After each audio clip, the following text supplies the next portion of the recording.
Hello. Tilaknagar शिक्षण प्रसारक मंडळ संचलित Lokmanya Gurukul Dombivli. Standard 4th subject environmental studies. Myself Sulochana Gore Chaudhari. Student,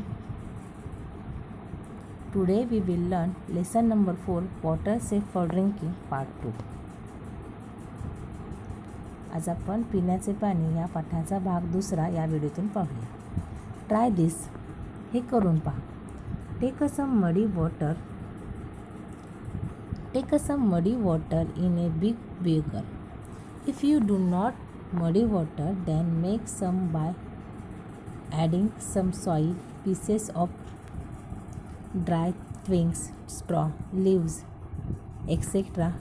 to water. Now allow this beaker to stand still for 4 or 5 hours.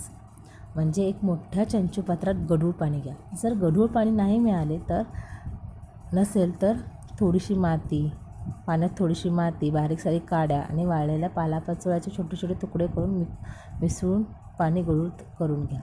आता ते चंचुपात्र अजिबात धक्का न लागू देता 4 ते 5 तास स्थिर ठेवा. What do you see? तुम्हाला काय आढळून येईल? The particles of soil sink in the water and form a layer or sediment at the bottom. But twigs and other rubbish float on the water. It takes a long time for the sediment to form. म्हणजे पाण्याच्या तळाशी मातीच्या कणाचा गाळ जमा होतो, तर काड्या कचरा पाण्यावर तरंगतो. हा गाळ जमा होण्यासाठी खूप वेळ लागतो. What does this tell us? यावरनं काय उलगडते?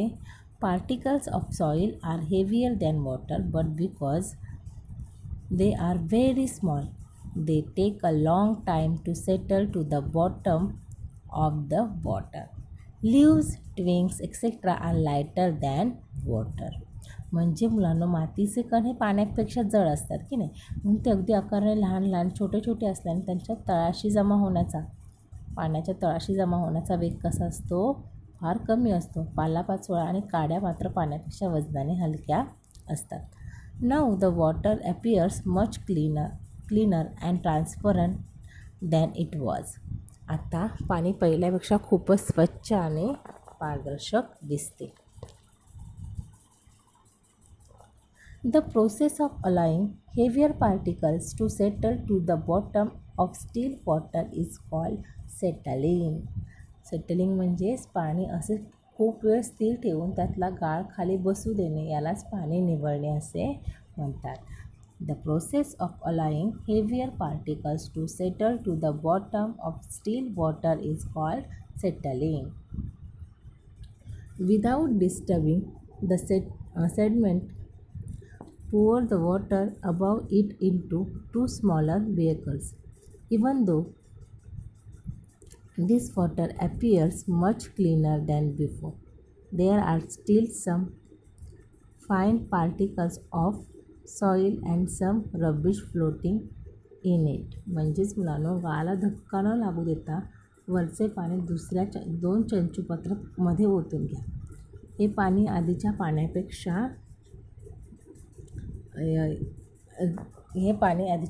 स्वच्छ व पारदर्शक दिसत असेल, तरी पाण्यात मातीचे बारीक कण व इतर कचरा अजूनही तरंगत आहे.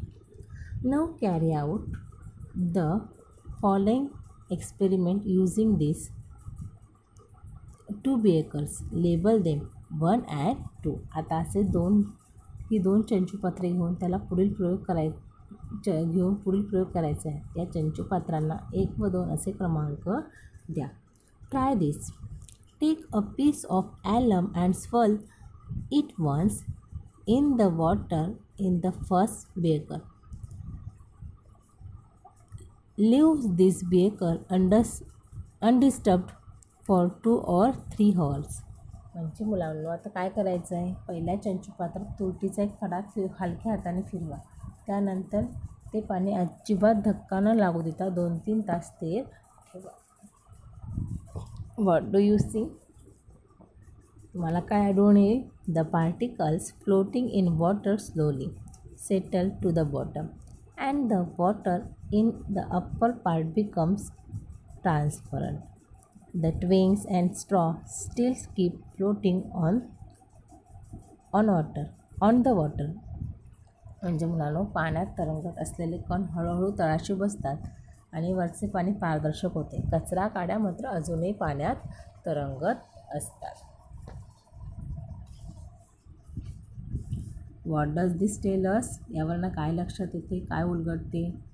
Swirling alum in water helps the soil particles in muddy water to settle down. तुरटी फिरवल्याने गढूळ पाणी काय होतं, पाण्यातले मातीचे कण खाली बसायला मदत होते. Take any other beaker, place a tea strainer over it.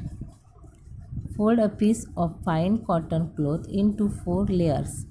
Make it moist and spread it over the strainer.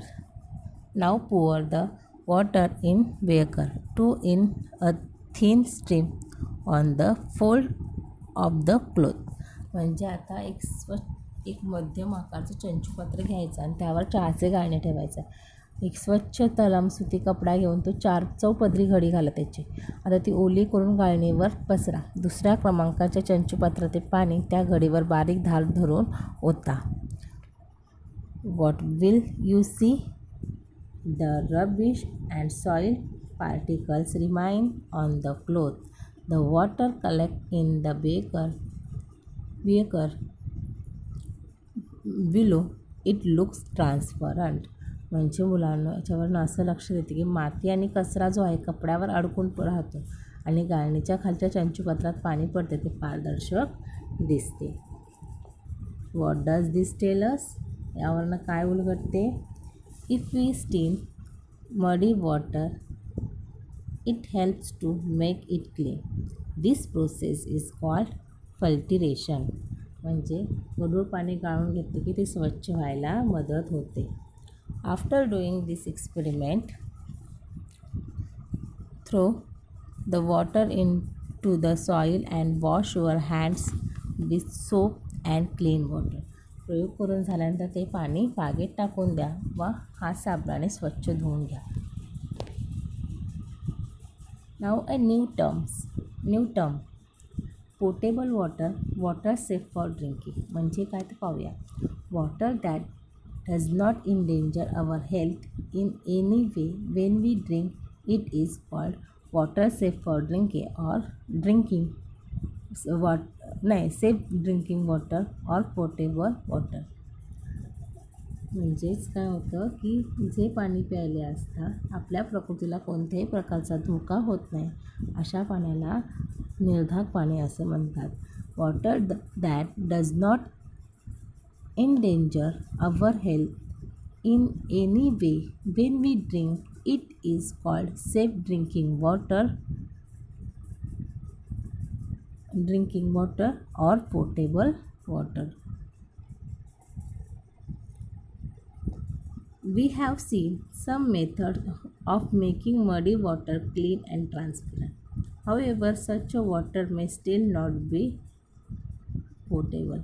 म्हणजे बघा, आपण गढूळ पाणी स्वच्छ करण्याच्या पारदर्शक करण्याच्या पद्धती आपण पाहिल्या, परंतु असे हे स्वच्छ पाणी पारदर्शक दिसणारे पाणी पिण्यासाठी निर्धाक असेलच असे नाही. थँक्यू.